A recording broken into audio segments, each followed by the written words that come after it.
Bonjour. Vous avez migré vos workloads vers le cloud ou vous pensez le faire. Vous avez récemment entamé une migration vers Office 365, Salesforce. Vous êtes soucieux de la protection de vos données. Vous avez une infrastructure hybride entre vos data centers, le cloud. Vous doutez des architectures à déployer pour protéger au mieux vos données et avoir un ensemble cohérent. Bonjour, vous êtes au bon endroit. Vous nous avez rejoints pour ce Thursday Forum dédié au cloud backup. Je vous présente Catherine, qui est ICT Cloud Architect chez Poste Télécom. Je suis Luc Albardier et nous allons, pendant les 45 prochaines minutes, essayer d'identifier, d'une part, les grands concepts du cloud qui sous-tendent également les problématiques du cloud backup, d'identifier pourquoi vous avez éventuellement besoin d'une solution de backup additionnelle à ce qui pourrait être proposé par le cloud provider. Nous allons identifier les moyens de faire vos choix qui seront importants parce que probablement pour le très long terme. Et nous essayerons également de vous présenter de manière assez généraliste les solutions, les services que Poste Télécom met à votre disposition. Merci Catherine. Merci Luc. Bonjour à tous. Alors aujourd'hui, en tant qu'architecte, je vais d'abord remettre sur la table certains concepts pour clarifier la suite de la présentation. Et je vais vous parler du cloud. Donc, on entend beaucoup parler du cloud, mais finalement, c'est quoi le cloud? Donc, le cloud, c'est simplement la mise à disposition de ressources informatiques ou de services informatiques. Et ce sont des services qu'on met à disposition à la demande. Il y a 5 caractéristiques fondamentales du cloud. Donc, le libre service, c'est-à-dire qu'un utilisateur ou un administrateur peut provisionner des VM ou des mailbox lui-même. L'autre caractéristique assez importante, c'est l'élasticité. On peut facilement rajouter ou retirer des services. Le paiement à l'usage est une des caractéristiques également. Donc, au lieu de payer upfront un service, vous allez payer chaque mois ce que vous allez consommer. Ensuite, on va parler de la mutualisation des ressources. Donc, une des caractéristiques du cloud, c'est souvent d'être multitenant et de rassembler les différentes ressources comme le compute et le réseau et le stockage pour faire des économies d'échelle. Et enfin, le cloud doit être accessible à tout moment, de n'importe quel endroit et de n'importe quel device. Donc, c'est important de distinguer ça par rapport aux solutions où on entend parler de cloud, mais en fait, ce sont juste des solutions gérées et qui n'ont pas forcément les caractéristiques fondamentales du cloud, telles que l'élasticité ou le paiement à l'usage. Et effectivement, quand vous faites vos choix de solutions de cloud backup, très souvent, vous allez devoir vous poser les questions. Est-ce que j'ai vraiment l'élasticité au niveau du stockage de mes données? Est-ce que je suis vraiment dans un mode subscription-based? Je paye au mois avec un certain volume de stockage. Est-ce que j'ai vraiment la capacité de déployer rapidement cette infrastructure simplement au travers de mes solutions et de mes connexions Internet? Ce sont les éléments fondamentaux qui vont sous-tendre vos choix futurs. Merci Luc. Alors, quand on parle de cloud, il y a différents types de cloud et quand on parle de cloud backup, ça ne change pas non plus. Il y a du cloud private, donc qui est plutôt situé on-premise, soit sur le site du client, soit dans un data center. Il y a du cloud public, donc ce sont des clouds qui sont mis à disposition de différentes qui sont disponibles pour tout le monde. Donc, c'est des clouds comme AWS ou Microsoft Azure ou Microsoft 365. Et enfin, il y a la combinaison des deux. On peut avoir une partie des services qui sont dans un cloud privé, une autre dans un cloud public, ou alors avoir 2 ou 3 clouds différents, comme une combinaison des services AWS avec les services Microsoft 365. Finalement, par rapport au cloud public, il faut quand même distinguer 3 types de services différents. On a les services IaaS, Infrastructure as a Service, donc, où les providers vont mettre à disposition des data centers avec des VM, avec du stockage, avec du réseau. Donc, les clouds célèbres, c'est AWS et Azure, j'en reparlerai encore plus tard.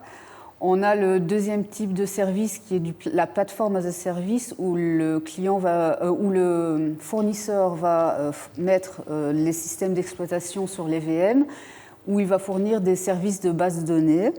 Et enfin, un cloud SaaS, c'est un cloud applicatif où on va avoir des solutions comme Microsoft 365 avec Exchange Online, SharePoint Online. Et donc pour chaque type de cloud, on va avoir besoin de types de backup différents. Donc c'est très important de comprendre toutes ces différences pour faire son choix de l'outil de backup. Et effectivement, quand on va parler des solutions de backup sur les solutions cloud, on va être dans ce qu'on appelle le backup as a service, BaaS, qui est une variante qui va se combiner avec les trois autres qui sont mentionnés ici. On va avoir du backup as a service pour du IaaS, des solutions de backup as a service dans les environnements PaaS et également sur les solutions SaaS. Et forcément, plus la solution de backup que vous choisirez est complète, plus elle vous permettra d'adresser les différents scénarios de stockage et de conservation des données que vous auriez stockées dans le cloud. Avant d'expliquer pourquoi vous avez vraiment besoin d'une solution de backup, j'aimerais juste clarifier quelques différences entre des termes qu'on utilise souvent et qu'on mélange souvent. Donc, du stockage, ce n'est pas du backup. Donc, du stockage, c'est un endroit où on va déposer simplement des fichiers et on peut y accéder en quelques clics. Une solution de backup, ça va permettre de copier des informations dans un endroit sûr, en général séparé de ce stockage-là, et on va sauvegarder non pas juste des données, mais aussi des serveurs et des applications. Et donc, il y a tout ce logiciel qui va permettre d'organiser les informations et de les récupérer. Aussi, un point important, c'est que dans le stockage, on a parfois du versioning, mais le versioning, ce n'est pas une solution de backup. Donc le backup, il va plutôt se focaliser sur la rétention des données, tandis que le versioning, c'est le nombre de versions qu'on a sur un fichier. Enfin, on entend souvent parler de cloud storage, de cloud backup. Bon, ce sont des nouveaux termes à la mode. Donc, le cloud storage, c'est juste un service en ligne sur lequel on peut stocker des données. Donc, on a maintenant Dropbox, c'est un des plus connus. Il y a OneDrive for Business, le Cloud Drive de Google. Bon, ça, c'est du stockage. Après, le backup, il va peut-être parfois utiliser du cloud storage pour stocker les données et créer des copies de sauvegarde des fichiers ou des systèmes. Un autre point important, c'est l'archivage. Donc, le backup, ce n'est pas une solution d'archivage. Donc, l'archivage, on va y déposer des données qu'on va garder à long terme, et ensuite, ces données, elles ne doivent plus être modifiées. Soit pour des raisons de compliance ou de régulation, et en général, on les déplace sur du stockage moins coûteux. Enfin, le dernier point, c'est le disaster recovery. Le disaster recovery, il vise à remettre en route des infrastructures ou des data centers complets. Le backup va être en fait un élément du disaster recovery, mais ne va pas faire le disaster recovery tout seul. Voilà, dans la terminologie, effectivement, il faut faire attention à ces choses-là. On est bien conscient que souvent, il y a des dépendances entre ces différentes fonctionnalités. Le backup a besoin de stockage, qu'il soit en local, qu'il soit dans le cloud. Pour faire du disaster recovery, on va souvent être dépendant en partie des solutions de backup, mais pas uniquement. De l'archivage est souvent quelque chose qui va complémenter les solutions de backup que l'entreprise va mettre à disposition de son IT. Donc, ce n'est pas nécessairement toujours exclusif, ces différences, mais elles sont importantes à être bien rappelées à tout le monde, de nouveau toujours par rapport aux choix que vous aurez à opérer dans le futur. Oui, ce que je voudrais rajouter et que je n'ai pas noté auparavant, c'est qu'on a parfois des solutions de backup qui sont plus avancées et qui peuvent aussi proposer des solutions d'archivage en plus ou des solutions de disaster recovery. Mais ce sont des options en plus, ça ne fait pas partie de la solution de backup. Voilà. Donc finalement, le backup, il sert à protéger quoi? Donc le point le plus important, on va dire, c'est protéger les données. Donc la protection des données, elle sera toujours sur la responsabilité du client. même si le provider, finalement, il a son travail à faire au niveau de la protection des données, donc il va s'assurer que les données sont répliquées et qu'elles sont disponibles, mais il ne va pas forcément s'assurer qu'elles sont backupées. Et selon les types de cloud, on a différents niveaux de responsabilité. Donc si on est dans un cloud privé qui va être on-premise, ben, le client va être responsable de l'entièreté de la solution de sauvegarde et des données à sauvegarder. Tandis que si on va dans l'autre extrême qui est le software as a service, ben, le client il n'aura que la protection des données et il sera aussi responsable de l'authentification. Entre les deux, on a l'infrastructure as a service et le platform as a service. Dans l'infrastructure as a service, le client va devoir backuper les VM, il va backuper les systèmes d'exploitation, les applications et les données. Donc tout ça, ça varie. Donc le niveau de responsabilité va varier d'un cloud à l'autre et donc c'est important de savoir quand on est client où est sa responsabilité. Et de nouveau par rapport au choix que vous aurez à opérer, il est évident que quand, et on le voit, on l'a highlighté ici, si on doit faire du cloud backup sur une solution SaaS, on va principalement se focaliser sur la protection de la data, alors que quand c'est sur du cloud backup dans du IaaS, il y a probablement un périmètre un peu plus étendu au niveau des VM, au niveau des applications. Et de nouveau, la réflexion par rapport à la solution de backup et sa complétude, est-ce qu'elle permet de faire les deux types de backup ou pas, seront des éléments qui vous aideront à faire vos choix. Merci Luc. Donc, en ce qui concerne le backup, donc, quels sont finalement les risques et responsabilités de chacun? Donc, le fournisseur, il va s'assurer d'avoir une haute disponibilité du service. Donc, il va mettre en place des infrastructures redondantes, du stockage synchronisé, etc. Il va peut-être faire un backup de son infrastructure pour s'assurer que s'il y a un problème, il puisse restaurer l'infrastructure. En général, il ne va pas backuper les données pour le client. Donc, il doit s'assurer contre la défaillance d'infrastructure. Donc, il va aussi s'assurer qu'il va avoir des services qui sont répartis peut-être sur plusieurs data centers. Pareil pour les défaillances applicatives, il va répartir les applications sur plusieurs sites et il va s'assurer contre la protection contre les désastres, donc c'est-à-dire s'il y a un feu ou une inondation, que ces data centers soient hautement résilients. Bon, ce qu'on comprend ici, c'est que le fournisseur de service, lui, doit protéger le service et la qualité de service voilà, principalement. C'est ça. En résumé, c'est bien ça. Merci. Alors, le client, lui, a plutôt une responsabilité par rapport à la protection des données s'il fait face à une erreur humaine.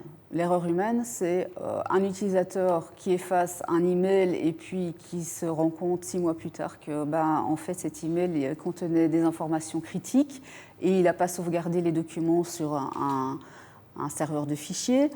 Ça va être aussi des fichiers effacés par accident, etc. etc. Il va aussi devoir se protéger des suppressions non autorisées. Un employé est licencié, l'employé décide, avant de partir, d'effacer une grosse partie des données critiques pour le fonctionnement de l'entreprise. Et donc, même si c'est interdit, il le fait et il faut pouvoir récupérer ces données à un moment donné. On est aussi face aux erreurs applicatives. Il y aurait eu un problème sur une application et la synchronisation des données ne s'est pas bien passée. Finalement, la dernière version du fichier a disparu, mais aussi les 3 avant-dernières versions. Et puis, évidemment, la chose qu'on entend le plus souvent, mais ce n'est pas forcément celle qui se passe le plus souvent, mais on entend parler le plus souvent, c'est les protections contre les vulnérabilités. Donc, si le client est face à du phishing, à du spam, et donc un pirate se donne un accès à ces données via ces moyens-là, il y a un malware qui se déploie sur l'infrastructure ou on est face à un ransomware qui encrypte toutes les données. eh ben, le fournisseur de service, lui, il ne va pas protéger le client contre ça. C'est la responsabilité du client d'avoir une copie des données à un endroit donné qui est une copie sûre et avec laquelle on pourra récupérer les données. Et donc en résumé, en tant que client, vous avez la responsabilité de la protection de la donnée de manière monolithique ou atomique, comme je l'expliquais tout à l'heure. Voilà, donc finalement, le backup, il va servir à vous protéger contre tous ces risques. Alors, les autres éléments clés dont Luc va vous parler sont la rétention, tout d'abord. Oui, donc quand vous devrez opérer vos choix, vous allez souvent regarder quels sont les mécanismes qui sont mis en place dans la solution de backup liés à la rétention de l'information, la rétention de la conservation de l'information. Très souvent, les mécanismes natifs des fournisseurs cloud vont fournir une durée de protection moyenne. Quand c'est de la protection, on peut avoir des recycle bins avec des durées d'effacement automatique dans les recycle bins qui peuvent protéger ou qui peuvent vous permettre de récupérer de l'information.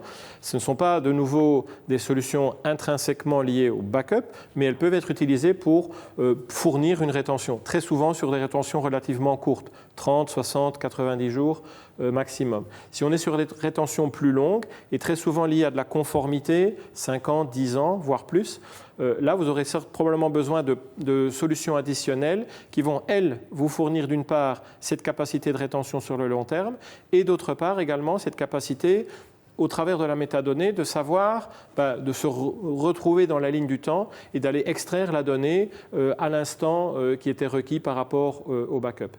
Et dernièrement, au niveau de la granularité, c'est fondamental parce que certaines solutions, de nouveau liées au constructeur, vous permettent de faire du backup and restore de la donnée, mais parfois à des niveaux de granularité qui ne sont pas ceux qui sont requis par l'IT. Prenons l'exemple, je dirais, d'un site SharePoint où peut-être une solution va permettre de restaurer l'ensemble du site SharePoint, mais pas simplement une liste ou un document dans une liste. Et ça sera également important à prendre en considération par rapport au choix et par rapport à la structuration de la solution de backup que vous allez pouvoir mettre en œuvre. Quand on parle également régulation, on a aussi tendance, on l'a un tout petit peu parlé tout à l'heure, donc la solution de backup peut être amenée à être intégrée à une solution DR et ou également aujourd'hui, notamment pour les entreprises régulées CSSF, à des solutions d'exit. Donc quand vous allez penser à une stratégie d'exit au niveau régulation, il faudra se doter de moyens, d'abord contractuels mais également techniques par rapport à l'exécution du plan de sortie. Et c'est évident bien sûr que le backup pourra faire partie de la solution, même s'il n'est pas intrinsèquement la solution par rapport à la régulation, notamment des PSF à Luxembourg. Ok, merci Luc.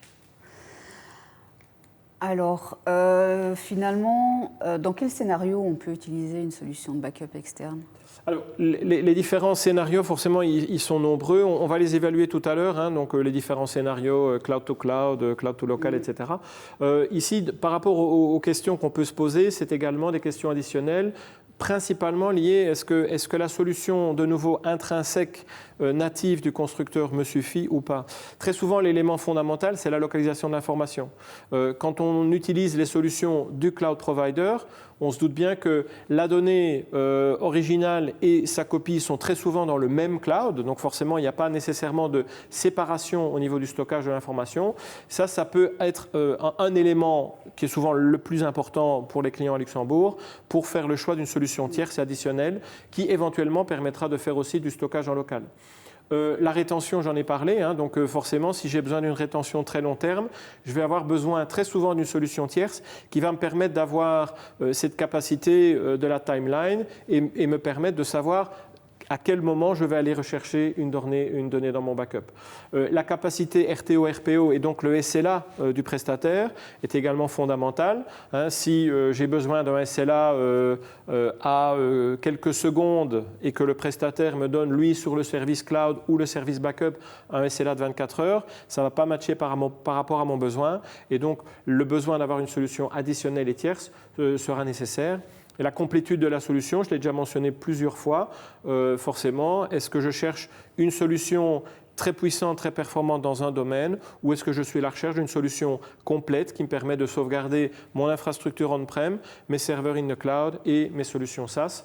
Voilà, ce sont les différents éléments que vous allez utiliser dans vos réflexions pour décider des produits et services et solutions à déployer. Ok, merci. Alors, finalement, on donne plein d'éléments, mais on fait comment pour choisir le bon outil? Déjà, il y a différents types de solutions disponibles. Donc, les solutions traditionnelles que l'on connaît tous très bien, c'est une infrastructure de backup on-prem, donc avec des copies de données sur un stockage on-prem. Parfois, l'infrastructure, elle sera résiliente ou pas. Ça dépend du budget et des prérequis du client. Donc, l'infra sera hébergée sur le site du client ou dans un data center et elle sera gérée par une IT. Après, ça pourrait être l'IT du client ou l'IT d'un fournisseur de services. L'autre type de solution très à la mode, ce sont les solutions full cloud.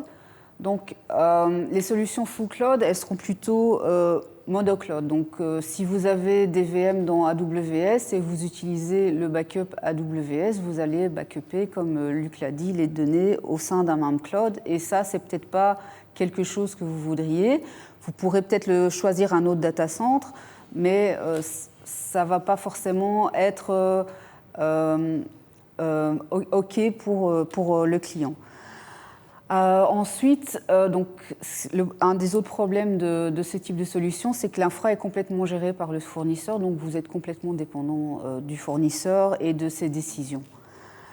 La solution alternative, finalement, c'est la combinaison des modes traditionnels et full cloud. On va appeler ça des solutions hybrides. Et donc, en termes de solutions hybrides, il y a une variété d'options inimaginables qu'on peut combiner. Donc, il y a du backup cloud to cloud, où on va backuper d'un cloud à un autre. On va avoir des solutions physical to cloud. Donc, on va backuper du on-prem vers du cloud. On va avoir des solutions multi-cloud, où on va avoir une solution de backup qui va pouvoir permettre de backuper du cloud public, du cloud privé. On va avoir des solutions donc cloud ou traditionnelles qui vont utiliser du stockage on-prem ou du stockage dans le cloud. Donc, tout ça, c'est un peu compliqué à savoir qu'est-ce qui convient pour mon cas à moi. Donc, par rapport à ça, on a listé quelques avantages et inconvénients. Donc, la solution traditionnelle, elle est accessible sur site. On a un contrôle plus complet de la solution et du coup, on ne dépend pas trop non plus de la connectivité vers le cloud puisqu'on a une rapidité de backup et restore intra-site qui est optimisée. Ce genre de solution, en général, a un coût plus élevé à implémenter puisqu'il faut acheter du matériel, il faut prévoir des licences, prévoir du stockage. C'est aussi plus compliqué à gérer puisqu'il faut avoir une IT interne ou en tout cas louer les services d'une IT chez un fournisseur pour le gérer. Et on va manquer d'élasticité. Donc si on veut rajouter un service supplémentaire dans le backup, je ne sais pas, un service CRM, ou si on veut rajouter du stockage parce qu'on a une arrivée d'utilisateurs beaucoup plus importante que prévu, mais ça ne va pas forcément être facile de changer ça du jour au lendemain. Il va falloir créer un projet et voir ça sur le plus long terme. Les solutions full cloud, elles ont l'avantage qu'elles sont moins coûteuses à implémenter puisqu'il n'y a pas vraiment de matériel à acheter. Donc on va simplement utiliser les services en mode SaaS. Et puis, ils sont très élastiques puisqu'on peut rajouter et retirer des solutions rapidement. Et la gestion, en général, plus simple que sur des solutions traditionnelles.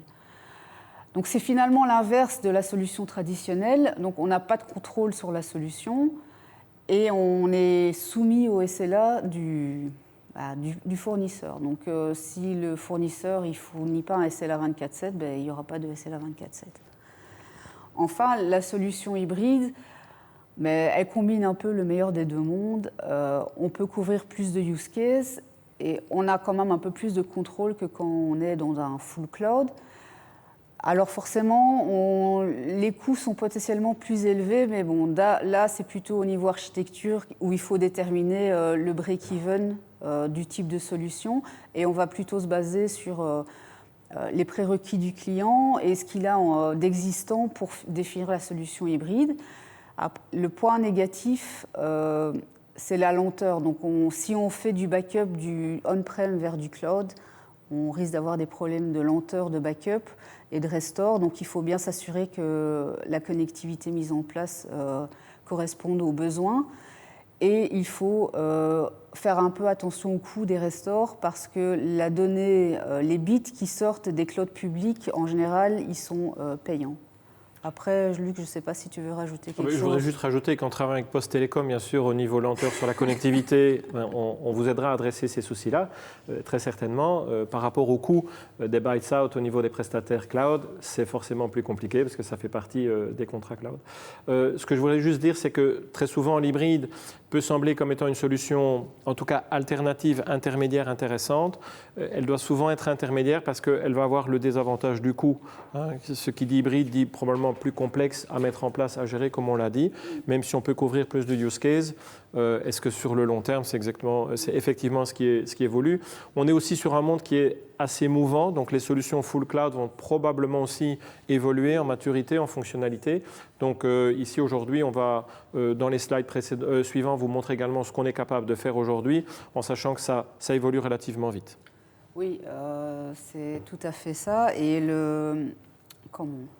du coup, on va passer au slide suivant, qui donne quelques indications sur comment choisir la bonne solution. Donc, par rapport à tout ce qu'on a dit, on va vraiment regarder quels services doivent être couverts. Donc, si vous avez juste un service à couvrir ou si vous avez toute une panoplie de services à couvrir, où se trouvent les données. Donc, pour certains clients, surtout à Luxembourg, la localisation des données est importante. Avec la RGPD, c'est aussi un critère important parce qu'il faut respecter la régulation RGPD. Il faut regarder la performance du backup, donc on ne peut pas prendre n'importe quelle solution et pas regarder la vitesse de backup et la vitesse du restore aussi.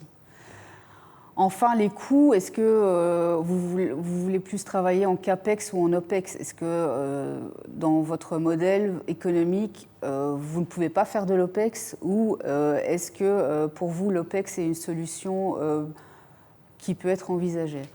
Et enfin, le type de SLA et de support couvert par la solution qui, par rapport à vos politiques internes, sont importantes à regarder.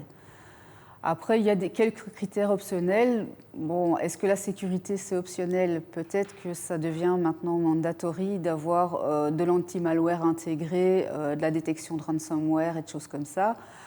La compliance, si vous êtes soumis à de la régulation, il faut s'assurer qu'il y a les outils de compliance dans l'outil de backup. Le reporting, savoir est-ce que les backups ont tourné, n'ont pas tourné, est-ce qu'il faut que je puisse augmenter la capacité de backup bientôt parce que mes données ont beaucoup augmenté, est-ce que j'ai de nouveaux services qui vont arriver? L'expertise du constructeur, donc il y a beaucoup de nouveaux sur le marché, il y a d'autres constructeurs qui sont là depuis 10, 20 ans et qui ont beaucoup plus d'expertise que les nouveaux venus. Et enfin, l'élasticité, est-ce qu'il vous faut un modèle élastique ou est-ce que vous avez une bonne vue sur le capacity planning des prochaines années et des services qui vont arriver chez vous? Voilà, donc effectivement, sur les critères optionnels, on peut douter du caractère optionnel de ces critères parce que ça dépendra bien sûr de chaque use case, de chaque client, de ses besoins. Voilà, c'est peut-être l'ensemble qu'il faut regarder. Sans nécessairement faire une distinction entre les obligatoires et les optionnels. Mais très souvent, effectivement, les questions qui nous sont posées sont liées à la localisation de la donnée, liées également à la performance du backup et du restore. Donc ça, c'est des éléments qu'on rencontre la plupart du temps quand nous vous rencontrons et quand nous discutons avec vous. Ok, merci. Alors finalement, quelle solution on peut vous proposer chez Poste? Donc chez Post, nous travaillons avec Commvault depuis déjà de nombreuses années. Et Commvault Backup and Recovery, c'est la solution qui a été primée, Gartner a désigné Commvault comme un des leaders du Magic Quadrant pour les solutions de backup en 2021. Donc, la solution de sauvegarde Commvault, elle permet de sauvegarder des données pour les entreprises et pour tous les environnements.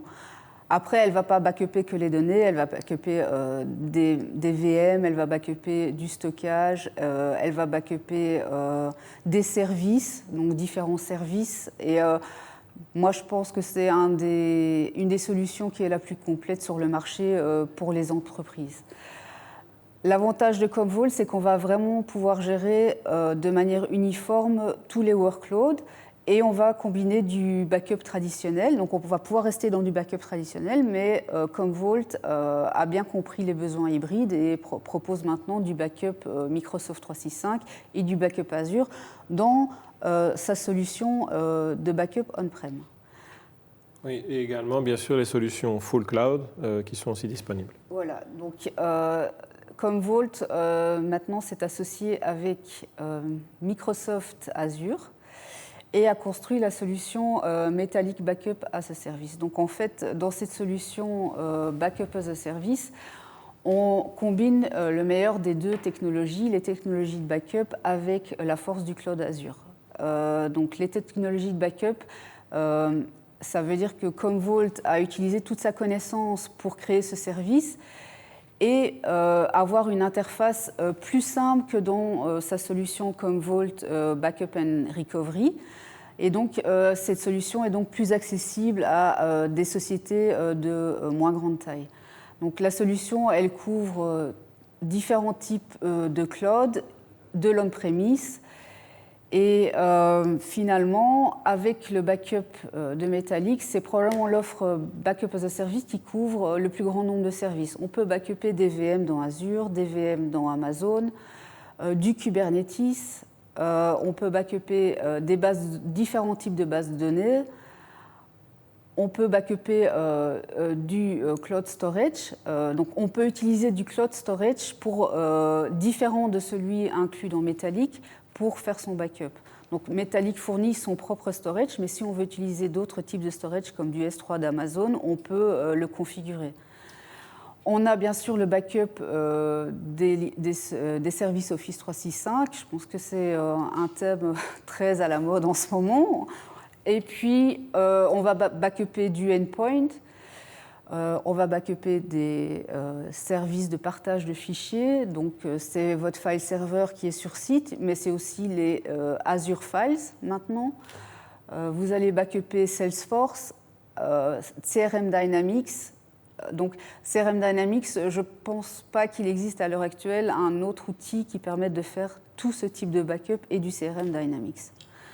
Donc finalement, je peux faire quoi avec Commvault et je peux faire quoi avec Metallic? J'ai préparé quelques petits use cases, avec différents scénarios qu'on a mis en place chez des clients. Donc le premier scénario, c'est un client qui a des VM dans AWS et utilise les services Microsoft 365. Son prérequis, c'est d'avoir une seule solution pour gérer tous ces backups et ils ont une IT interne qui n'est pas très spécialisée en backup. Donc, on lui a proposé la solution Metallic parce que justement, ils n'ont pas des spécialistes et donc la solution est vraiment facile à configurer et il n'y a pas d'investissement matériel. Comme c'était un peu une start-up, il n'y a pas forcément des gros budgets pour investir là-dedans. Ils ont de l'élasticité, donc s'ils veulent rajouter des services ou du stockage en plus, c'est compris dans la solution. Et là, ils gèrent finalement les backups AWS et les backups Microsoft 365 de manière homogène. Je ne sais pas si tu veux rajouter quelque chose. Non, c'est un bon use case, effectivement. Bon, il est plutôt ciblé vers les startups, les PME, PMI. Oui, voilà. Mais effectivement, ces entreprises ont besoin et ont droit aussi à des solutions de backup performantes. Tout à fait. Le deuxième scénario, c'est un client qui a déjà une infra on-prem préexistante qui est gérée par une IT. En l'occurrence, l'IT, c'est Post qui gère cette infra. Et le client souhaite rajouter des services Microsoft 365. Donc le backup actuel, malheureusement, n'est pas compatible avec Microsoft 365. Et un des prérequis en termes de sécurité, c'est d'avoir, et de compliance, donc c'est d'avoir les backups en dehors du cloud. Donc on a réfléchi avec le client et on a proposé une solution avec Commvault, donc une solution sur mesure où on a simplement déployé Commvault pour faire le backup de Microsoft 365. Il faut savoir que le client a des exigences de rétention aussi très longues. Et on a installé une solution de backup et stockage on-prem, mais via la solution de backup est virtualisée. Le stockage ne l'est pas, mais la solution en elle-même, oui. Et avec cette solution, on est conforme aux politiques du client en termes de localisation, puisque les données du backup sont à Luxembourg. Et on couvre ces aspects sécurité, notamment aussi parce que Commvault contient des options anti-ransomware, anti-malware dans la solution. Donc tout ça est entièrement géré par Post. Ce qui veut dire qu'on peut également avoir des solutions de backup managées, donc du managed backup, quand effectivement on est sur des environnements soit un peu plus hybrides, soit spécialisés. Tout à fait. Donc j'ai limité à 4 scénarios parce que sinon on ne terminera pas la journée. Donc le troisième scénario, c'est un client qui est full cloud avec des VM dans Azure, full cloud Microsoft, des VM dans Azure et des services Microsoft 365. Donc au début, quand il est passé dans le cloud, il a décidé d'utiliser les solutions de backup et de DR Azure et il se contentait de la rétention Microsoft 365. Donc finalement, il y a eu quelques soucis dans la société et ils ont souhaité augmenter le niveau de protection des données. Donc il y a eu des audits qui ont remonté que c'était un point critique. Donc l'IT interne n'est pas vraiment spécialisé dans le domaine du backup et donc se repose un peu sur Post aussi pour les services Azure et Microsoft 365 pour les conseiller et aussi pour les aider dans d'autres domaines. Donc pour ce client, on a proposé une solution métallique. On a gardé la solution de DR Azure, donc qui fait très bien son travail, et on backup Microsoft 365 et les VM et d'autres services Azure dans métallique. Donc on est passé dans un coût complètement OPEX et il n'y a pas eu d'investissement en termes de matériel. Donc la gestion du backup et de restore, elle se fait par l'IT interne. Et Post est là en support s'ils ont des questions ou s'ils veulent rajouter des nouveaux services. Et on voit notamment ici que voilà, DR et backup sont des choses différentes qui peuvent être adressées par des solutions différentes. Tout à fait, oui. Enfin, le dernier scénario, donc c'est un client qui a déjà des services d'infrastructure on-prem et ils ont eu leur IT et leur backup est compatible avec Microsoft 365. Donc ils nous ont demandé un peu comment on fait pour backuper Microsoft 365. Donc en ayant Commvault, Commvault contient déjà la possibilité, avec l'achat de licences et de stockage en plus, on peut simplement backuper Microsoft 365. On a dû juste revoir un peu l'infrastructure pour s'assurer de la performance des backups et des restores. Donc, ils ont maintenant une solution homogène et en plus de ça, ils sont adressés à nous aussi donc, pour traiter le support avec Commvault et s'assurer du monitoring de la solution. Donc je pense que je vais arrêter là pour les use cases. Très bien. Et finalement, je vous laisse à Luc le soin de présenter notre partenariat. Oui, donc on est partenaire Commvault depuis 18 ans, comme ça m'est mis ici. On a effectivement les niveaux de certification les plus élevés avec Commvault.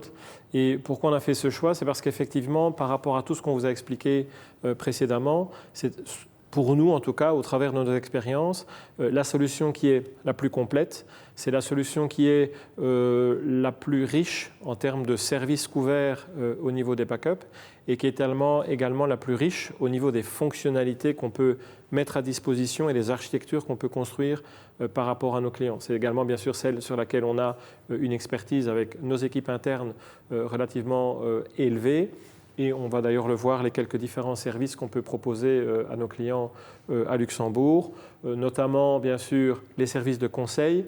Donc aujourd'hui, les clients se posent des questions sur comment je dois opérer mes futurs choix au niveau du backup, quelles sont les différentes solutions qui sont à disposition du marché, quels sont éventuellement les points d'attention. Donc c'est vraiment des prestations purement de conseil qu'on réalise. Alors, on réalise dans le domaine du backup, mais on le réalise dans d'autres domaines aujourd'hui. Ça peut être le digital workplace, ça peut être également la partie unified collaboration. Il y a bien sûr les services de vente de logiciels qui peuvent être simplement intégrés, les logiciels, les matériels, les infrastructures requises pour, avec Commvault ou Commvault Metallic, répondre à vos besoins de backup et bien certainement également tous les services additionnels de support, d'intégration, de maintenance, de mise à jour font partie de notre catalogue et y compris dans le domaine du backup.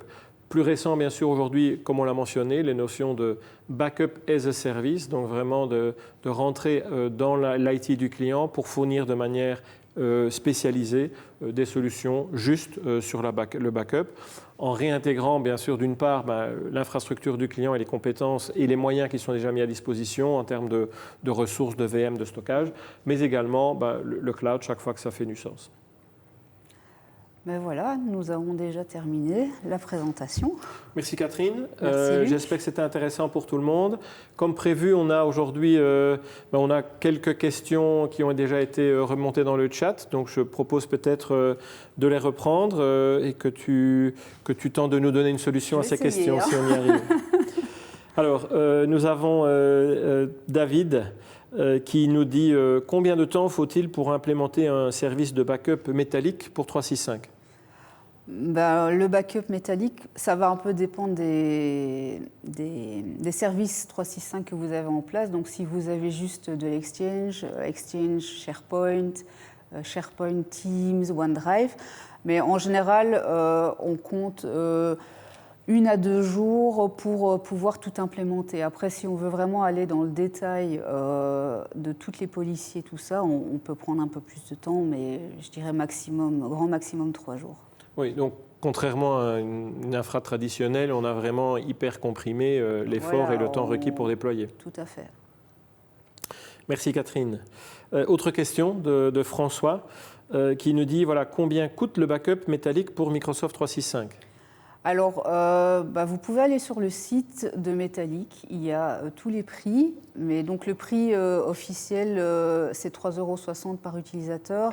Après, selon le nombre de users, et comme on va avoir des prix qui vont aller à la baisse, donc on peut partir de 3,60 € et aller en descendance au plus on a d'utilisateurs. Donc le prix est vraiment par rapport à la licence Microsoft 365 que vous avez. Donc, vous avez une licence Microsoft 365 par user et donc ce sera une licence métallique par utilisateur. Oui, question qui n'est pas posée ici, mais comment ça se passe au niveau rétention avec Metallic ?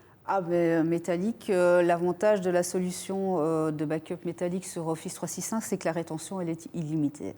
Donc vous payez 3,60 €, c'est tout compris, y compris le support de Metallic. Donc vous pouvez soit acheter les licences chez nous et gérer votre infra, ou alors, vous pouvez acheter les licences chez nous et nous, on peut éventuellement mettre en place l'infrastructure pour vous, ce qu'on préférait faire évidemment. Et puis, on peut vous supporter si vous avez des questions ou si vous souhaitez rajouter des services supplémentaires ou si vous avez un souci, on peut vous faire un time credit et vous supporter un time credit. Merci. Question suivante de Richard. Est-ce que les solutions Commvault et Metallic sont conformes à la GDPR ? Donc les 2 solutions sont conformes à la GDPR, bien entendu. Et vous trouvez toute la documentation en ligne, donc avec toutes les infos. Et il y a aussi toute la documentation pour que vous soyez aussi conforme à la GDPR par rapport à votre solution de backup. Donc vous allez pouvoir avoir tout ce dont vous avez besoin pour implémenter la GDPR. Donc dans Commvault, en proprement parler, il y a des options supplémentaires de compliance pour la GDPR qu'on peut rajouter dans les licences. Et dans Metallic, il y a tout un tas de best practices à mettre en place pour que vous soyez conforme à la GDPR, en plus de Commvault. Merci. Question de Marie. Où se trouvent les données backupées avec Metallic? Je pense qu'on l'a déjà adressé. Alors, ça dépend. Donc les données, donc si on parle du backup Microsoft 365, donc les données sont sur le stockage Metallic dans Azure. Et donc quand vous mettez en place votre infra Metallic, vous choisissez l'endroit où vous voulez stocker vos données. Donc dans ce cas-ci, vous allez choisir l'Europe. Et les données donc, sont dans les data centers Azure et elles sont répliquées 6 fois, jusqu'à 6 fois. Donc vous ne risquez normalement pas de perdre les données. Après, si vous prenez les backups des VM, vous pourrez choisir le type de stockage. Donc si vous voulez utiliser Metallic et avoir un stockage on-prem ou un stockage cloud type S3, vous pouvez. Et donc c'est vous qui choisissez la localisation de la donnée du backup. Parfait, merci. Question de Stéphane. Vous avez parlé de solutions qui combinent backup et DRP. Vous recommandez cette piste ou bien des systèmes séparés? Quelles sont les solutions qui combinent les deux? Ouais, vas-y, je te laisse un peu parler. Oui, donc ici, effectivement, c'est assez difficile de répondre à la question sans avoir nécessairement la compréhension de l'ensemble des besoins du client. On aurait tendance à être plutôt, et comme on l'a d'ailleurs mentionné dans un des use cases, à préconiser des solutions différentes parce que DRP, donc construire un DRP et se doter des moyens de construire ce DRP fait souvent appel à d'autres éléments qui ne sont pas intrinsèquement ceux du backup. Donc pour du DRP, j'ai besoin peut-être de reconstruire une infrastructure, j'ai besoin peut-être de refaire des investissements, d'aller dans un autre data center, de m'assurer de la cohérence de mon plan d'adressage IP, etc. Donc on pense personnellement que ce sont vraiment deux choses fort différentes et qu'il n'existe pas aujourd'hui d'une solution qui combine les deux. Alors, intrinsèquement, les solutions natives, par exemple de Microsoft avec Azure Backup et Azure DR, permettent de coupler les deux. Mais bon, Azure Backup, par contre, a des limitations qui ne permettent pas, ou de manière cohérente, de faire un backup homogène sur des infrastructures complètement hybrides. Donc, on est au jour d'aujourd'hui plutôt à préconiser deux solutions complémentaires plutôt qu'une seule solution qui ne sera jamais la panacée.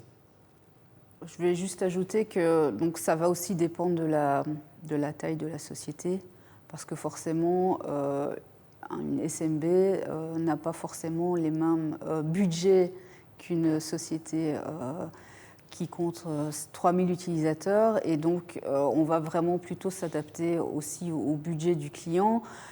Bon, je voulais juste rajouter que quand même Commvault, dans la solution Backup and Recovery, propose vraiment des outils de disaster recovery qui permettent de redémarrer une infrastructure, mais effectivement les coûts sont assez élevés. Merci Catherine. Ça complète l'ensemble des questions qui nous ont été posées.